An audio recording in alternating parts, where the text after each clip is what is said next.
നടക്കുന്നുണ്ട് ഇപ്പോഴുണ്ടല്ലോ. നമ്മൾ പക്ഷേ എല്ലായിടത്തും പോയി മരം നടലല്ലോ. 5 ലക്ഷം വൃക്ഷത്തൈകളെന്ന് പറഞ്ഞൊരു വലിയ മഹാസംഭവമാണ്. 5 ലക്ഷം മരങ്ങളുണ്ടാകുകയാണ്. 5 ലക്ഷം കുട്ടികളും നമ്മുടെ പ്രകൃതിയോട് ഇണങ്ങിച്ചേരാൻ ആഗ്രഹിക്കുകയാണ്, തീരുമാനിക്കുകയാണ്. അത് നമ്മൾ പ്രകൃതിയോട് ഇണങ്ങിച്ചേർന്ന് വീണ്ടും കാട്ടിൽ പോയി ജീവിക്കണം നല്ല അർത്ഥം. പല ആളുകളും വിചാരിച്ചിരിക്കുന്നത് നമ്മൾ മരങ്ങൾ നട്ട് വളർത്തി അതിന് പരിപോഷിപ്പിക്കണമെന്ന്. ഈ കണ്ട വനമെല്ലാം ആര് പരിപോഷിപ്പിച്ചിട്ടുണ്ടായതാണ്?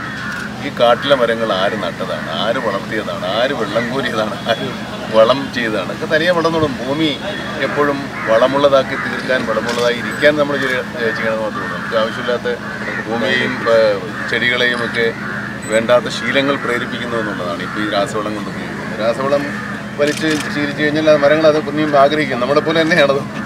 ഇത് തനിയെ വേരോടി വെള്ളം കുടിച്ച് വളം വെച്ചിട്ട് മരങ്ങളും വൃക്ഷങ്ങളും വളർന്നോളൂ. പക്ഷേ നമ്മുടെ നാട്ടിൽ പിന്നെ ആടോ പശുവോ ഒക്കെ കടിക്കാതെ നോക്കാൻ സന്തോഷം, അത്രേ ഉള്ളൂ.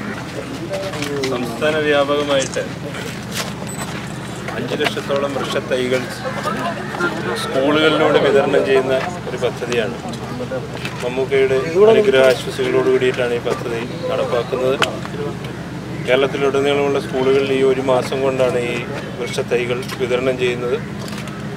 2ാം ഘട്ടത്തിൽ തരിശായി കിടക്കുന്ന സ്ഥലങ്ങളിൽ ഔഷധ വനം നിർമ്മിക്കുന്നതിനുള്ള പദ്ധതിയുണ്ട്, ഔഷധ ഉദ്യാനം നിർമ്മിക്കുന്ന പദ്ധതിയുണ്ട്.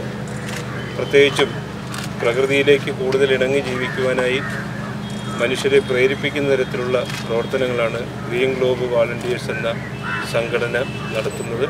അതിൻ്റെ ഭാഗമായിട്ടാണ് ഈ പരിപാടി ഇവിടെ സംഘടിപ്പിച്ചിരിക്കുന്നത്. ഇതുമായിട്ട് ബന്ധപ്പെട്ട് ഇന്ന് നമ്മുടെ സുപ്രസിദ്ധ സംവിധായകൻ കമൽ സാർ ഈ പരിപാടിയിൽ പങ്കെടുക്കുന്നു. ശ്രീ മധുപാൽ, ശ്രീ അജിത് കുമാർ തുടങ്ങിയ പ്രമുഖ വ്യക്തികളുടെ സാന്നിധ്യമാണ് ഈ പരിപാടിയിൽ നിന്നുണ്ടായിരിക്കുന്നത്. നമസ്കാരം.